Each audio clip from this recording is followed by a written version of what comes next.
আমরা গরিব, আমাদের টাকা পয়সা কম, তা নিয়ে আমাদের দুঃখ নেই। শুধু আমাদের মেয়ে তিতলির বিয়ের সম্বন্ধটা পাকা করে দাও মা। মা তোমাদের মনস্কামনা পূর্ণ করুক। এবার দেখো, তোমাদের মেয়ের বিয়ের সম্বন্ধ ঠিক হয়ে যাবে। তিতলি, তিতলি, জানিস একটা দারুণ খবর আছে, আমার বিয়ে ঠিক হয়ে গেছে। ও মা, তাই? সত্যি? তা কবে তোর বিয়ে? কোন গ্রামে? কোথায় বিয়ে হচ্ছে? তোর হবু বরের নাম কি রে? বলছি বলছি সব বলছি। আমার বিয়ে কোনো গ্রামে নয় রে, কলকাতা শহরে বিয়ে হচ্ছে। আমার বর মস্ত অফিসার। এই দেখ আমার বিয়ের নিমন্ত্রণের কার্ড। এই কথা বলে কবিতা তার বান্ধবী তিতলিকে তার বিয়ের কার্ড দেয় আর বলে, কাকিমা, কাকাবাবু, আমার বিয়েতে আপনাদের সকলের আশা চাই, তাহলে আমি খুব খুশি হব। হ্যাঁ রে কবিতা, অবশ্যই যাব। এবার আমি চলি রে তিতলি, এখন আমি আমার মাসির বাড়ি আইবুড়ো ভাত খেতে যাব। এই কথা বলে তিতলির বান্ধবী তার বিয়ের নিমন্ত্রণের কাজ সেরে চলে যায়। হ্যাঁ গো, এক এক করে তিতলির বান্ধবীদের সবার বিয়ে হয়ে গেল। আমাদের মেয়েটার কবে বিয়ে হবে বলো তো? এত পাত্রপক্ষ দেখতে আসছে, আমাদের তিতলিমাকে তারা পছন্দও করছে, কিন্তু তারপরেও কিভাবে যে সম্বন্ধগুলো ভেঙে যাচ্ছে কি জানি। হে মা তারা, এবার তুমি কিছু একটা ব্যবস্থা করো মা। কই গো, শোনো না, বলি কি, একবার নৈহাটির বড় মায়ের কাছে গিয়ে মানত করে এলে হয় না? বড় মা তো তার সন্তানদের কখনো খালি হাতে ফেরান না। হ্যাঁ গিন্নি, তুমি একদম ঠিক কথা বলেছ।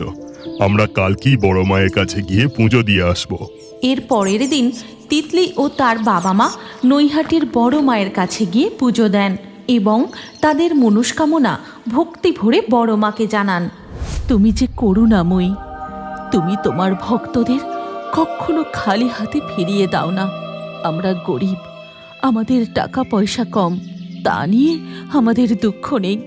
শুধু আমাদের মেয়ে তিতলির বিয়ের সম্বন্ধটা পাকা করে দাও মা। মা তোমাদের মনস্কামনা পূর্ণ করুক। এবার দেখো, তোমাদের মেয়ের বিয়ের সম্বন্ধ ঠিক হয়ে যাবে।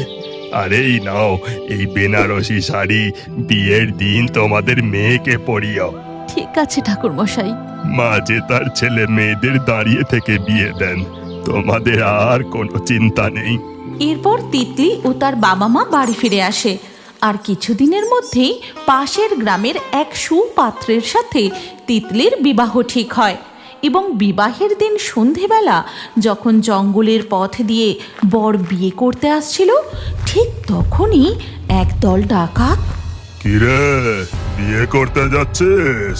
তা ভালো ভালো, কিন্তু সঙ্গে যে টাকা পয়সা গয়না গাটি আছে সেগুলো যে বীরু ডাকাতকে দিয়ে যেতে হবে, না হলে। এই, ভালোই ভালোই যা কিছু আছে সব কিছু আমাদের দিয়ে দে।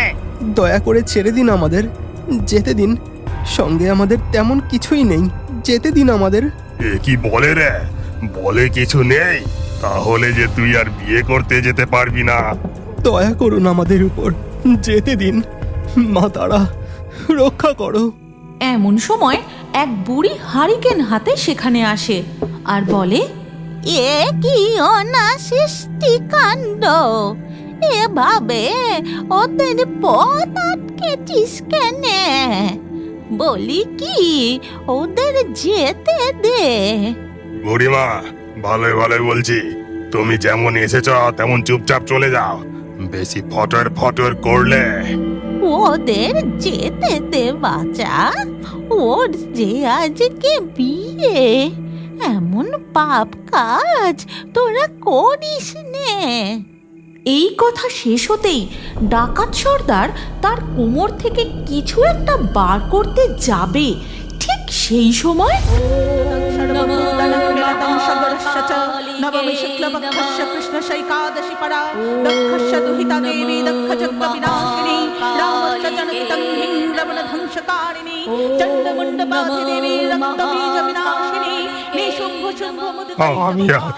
আমি আর কখনো কাজ করবো না। এই কান বলছি, ক্ষমা করে দে মা, ক্ষমা করে দে। এই বলে ডাকাত দল পড়ি মুড়ি করে এক নিঃশ্বাসে দৌড়ে সেখান থেকে পালিয়ে যায়। উফ, খুব বাঁচার বেঁচে গেছি। ডাকাতগুলো কিছু থেকে ভয় পেল নাকি? যাকে বলি, ও বুড়িমা, তুমি এই সন্ধেবেলা হারিকেন হাতে একা কোথায় যাচ্ছ গো? এই পাশের গ্রামেই আমার মেয়ের বাড়ি, আমি আমার মেয়ের বাড়ি যাচ্ছি। তুমি এতটা পথ একলা একলা হেঁটে যেতে পারবে? আমার কাছে হেরিকেন আছে, কোনো ভয় নেই। আমি আমার মেয়ের বাড়ি ঠিক পৌঁছে যাব। আচ্ছা বুড়িমা, তুমি সাবধানে যেও। আমাদের অনেক দেরি হয়ে গেছে, আর বেশিক্ষণ দাঁড়ানো ঠিক হবে না। আমরা চলি, কেমন? এরপর বরযাত্রীও জঙ্গলের পথ পার করে পৌঁছায় কনের বাড়ি, আর কিছুক্ষণের মধ্যেই বিবাহ শুরু হয়।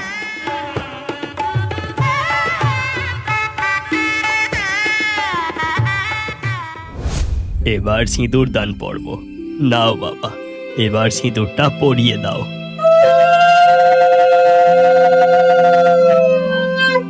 সিঁদুর দান পর্ব শেষ হতেই হঠাৎ দীনেশ লক্ষ্য করে, আরে, ওটা সেই বুড়িমাটা না?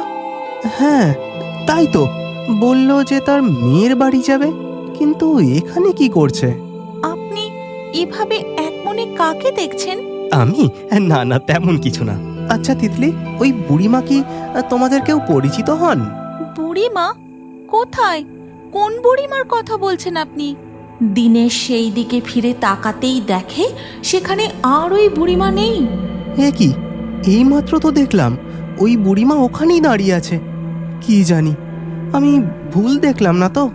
এরপর তারা উঠে বাসর ঘরে যাওয়ার সময় দীনেশ আবারও তিতলিকে বলে, ওই দেখো তিতলি, ওখানে ওই যে জবা ফুলটা পড়ে আছে, ওখানেই ওই বুড়িমা দাঁড়িয়েছিল। আমি ঠিকই দেখেছিলাম। জঙ্গলে ওই বুড়িমা ভয় না পেয়ে ডাকাত দলের সাথে কথা বলছিল। জঙ্গলে ডাকাতের দল আপনাদের পথ আটকেছিল? এরপর দীনেশ তিতলিকে পুরো ঘটনাটা খুলে বলে, আর সব কিছু শুনে তিতলির বাবা বলে, জবা ফুল? ওখানে জবা ফুলই বা এলো কোথা থেকে? জবা ফুল যে মা কালীর খুব প্রিয় ফুল। জয় বড় মায়ের জয়। মা, তবে কি তুমি সত্যিই দাঁড়িয়ে থেকে তোমার মেয়ের বিয়ে দিলে? এরপর কেটে যায় বেশ কিছু মাস। তিতলি তার শ্বশুর বাড়িতে সুখের সংসার করতে থাকে। এইভাবেই মাস গড়িয়ে বছর পার হয়। কিন্তু একদিন সন্ধেবেলা দীনেশ বাড়ি ফিরে তিতলিকে জানায়, তিতলি, আমার চাকরিটা যে আর নেই। কারখানায় বিদেশি কোম্পানিদের থেকে বড় বড় মেশিন এসেছে। এখন যে আর তাদের কর্মীর প্রয়োজন নেই। সে কি? এ তুমি কি বলছো গো? আচ্ছা, ঠিক আছে, তুমি চিন্তা করো না গো, দেখো আবার সব ঠিক হয়ে যাবে। এরপর থেকে দীনেশ অন্যের জমিতে চাষাবাদ করে কোনো রকমে সংসার চালায়। হে কি, মাত্র এক মুঠো চাল পড়ে আছে। লোকটা সেই কোন সকালে জমিতে গেছে, বাড়ি ফিরে পেট ভরে যে খাবে তারও উপায় নেই। এই ভেবে তিতলি পাশের বাড়িতে যায় চাল ধার করে আনতে। মিনতি দিদি, ঘরে আছো নাকি? আমাকে অল্প কিছু চাল ধার দেবে গো। তখন পাশের বাড়ির মিনতি ঘর থেকে বেরিয়ে তিতলিকে বলে, না গো দীনেশের বউ, যা চাল পড়ে আছে তাতে শুধু আমাদেরই কালকের দিনটা হবে। কি করে তোমাকে দিই বলো? আচ্ছা ঠিক আছে গো, দেখি আমি একবার কনক দিদির বাড়িতে যাই। এই কথা বলে তিতলি অন্য বাড়িতে চাল ধার করে আনতে যায়, কিন্তু সেই বাড়ি থেকেও তিতলিকে খালি হাতে ফিরে আসতে হয়। ঘরে যেটুকু চাল আছে আজ তাই রান্না করি। এরপর তিতলি রান্না শুরু করে, আর কিছুক্ষণের মধ্যেই তার স্বামী বাড়ি ফিরে এসে বলে, তিতলি, তাড়াতাড়ি খেতে দাও, আজ আমার খুব জোরে খিদে পেয়েছে। হ্যাঁ হ্যাঁ, এক্ষুনি দিচ্ছি। যেটুকু ভাত রান্না হয়েছে সেইটুকুই তিতলি তার স্বামীকে খেতে দেয়। আর তিতলির থালায় ভাত না দেখে তার স্বামী বলে, কি গো, তোমার থালায় ভাত কই? ঘরে যে আর চাল ছিল না, যা ছিল তাই রান্না করেছি। এইটুকুতেই তোমার হয়ে যাবে, তুমি খেয়ে নাও।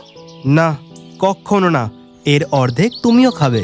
অল্প কটা ভাত, সেইটুকুই দীনেশ ও তিতলি ভাগ করে খায় আর খেতে খেতে বলে, আচ্ছা তিতলি, একবার নৈহাটির বড় মায়ের কাছে গিয়ে পুজো দিয়ে এলে হয় না? মা যদি এই অভাবের সংসারে একটু মুখ তুলে তাকান। কালকে তো মঙ্গলবার, মায়ের পুজোর বার, তাহলে আমরা কালকেই যাই চলো। এর পরের দিন তিতলি ও তার স্বামী নৈহাটির বড় মায়ের কাছে পুজো দিতে পৌঁছায় আর তাদের অভাবের সংসারের কথা মায়ের কাছে জানায়।